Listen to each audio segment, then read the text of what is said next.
Yesterday, you woke up and the app told you what news mattered. The platform told you what to watch. The feed told you what people like you were buying. The algorithm told you who to connect with. And at the end of the day, you made a decision about your portfolio based on what the financial content you were served told you to think about. None of those were your decisions. They were recommendations you accepted so smoothly that the distinction disappeared.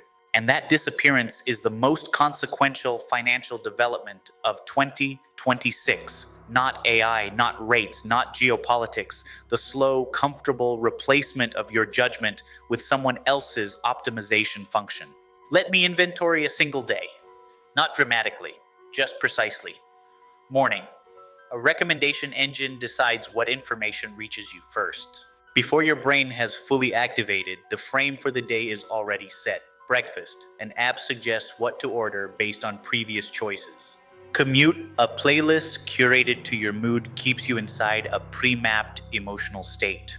Work. Software prioritizes your tasks based on patterns it detected without asking. Lunch. A delivery app surfaces options ranked by similar users. Evening. A streaming platform selects your entertainment based on retention data from 200 million other people. At no point in that day did anyone force you to do anything. At every point, a system made the decision frictionless. And frictionless, over time, is indistinguishable from automatic. This is not efficiency. This is the gradual replacement of a cognitive muscle with a prosthetic. And like any muscle that stops being used, the capacity for independent judgment atrophies. The financial consequence is specific. A person who has outsourced their decisions does not develop independent judgment when the market moves. They look for a recommendation because the feed always has one. And the feed's recommendation is optimized for engagement, not for your portfolio. I built my financial framework before the outsourcing got this deep, not because I predicted this moment, because I understood.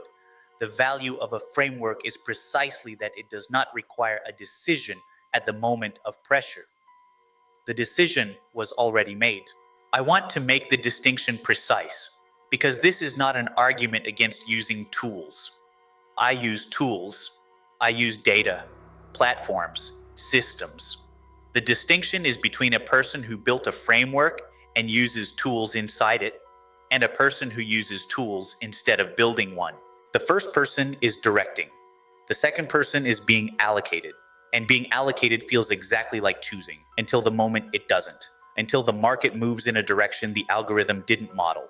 Until the recommendation engine optimizes for something that isn't your interest. Until the system stops working and you realize the muscle that should have been making decisions has been idle for years. Bitcoin is the only financial asset I hold that was specifically designed to remove institutional decision-making.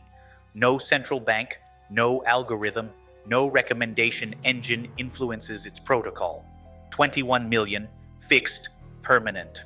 In a world optimizing for dependency, where every platform profits from replacing your judgment with its own, Bitcoin is the one asset that requires you to think for yourself. You have to decide to buy. Hold, not sell when the feed tells you to. The beautiful ones in Universe 25 did not make decisions. They existed inside a system that removed the need for them. The dissolution of choice is not a future threat. It is the current condition. Here's the version most people resist. I still make my own decisions. I just use recommendations as inputs. I understand I held it too. Then I looked honestly at my decisions and traced how many started with something I was shown rather than something I sought.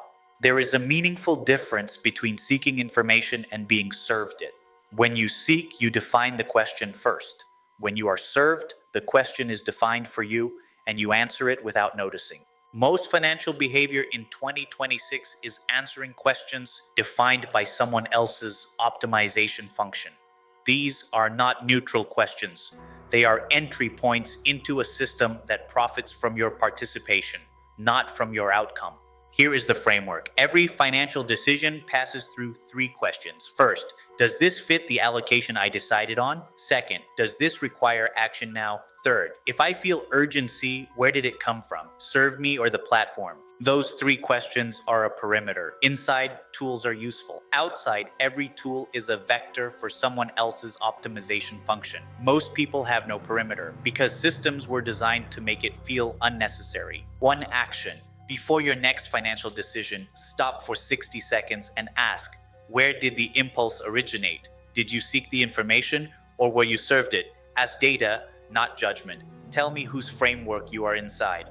Financial freedom is not an account balance. It is the capacity to make independent decisions under pressure. I've been building that for 9 years. The balance is the consequence. The capacity is the goal. And right now, it's being quietly replaced. Subscribe.